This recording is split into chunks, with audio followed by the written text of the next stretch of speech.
In this video, we will review the Business Insight module, which helps identify the goals, obstacles, desires of your client. Welcome to Sales Optimizer's Account Optimizer dashboard. Click on the module name. You'll notice that there are 3 sections. As we open each one up, it has fields to input information.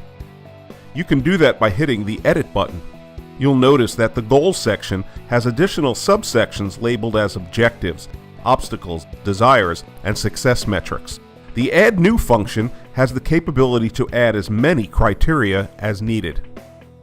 All of the sections are editable and can be adjusted as you gather more information. You can add additional criteria and add additional goals if you wanted to as well. Additionally, you'll notice the checkboxes to the far right. What they do is by selecting them, you feed the information to other modules of the Account Optimizer. You can select the MAP module, which is the mutually agreed upon plan, to share a piece of information with your client, or select the CLT to compare these criteria with your competitor in the Competitive Landscape Tool module. By hitting the Save button, you can exit out of the edit mode.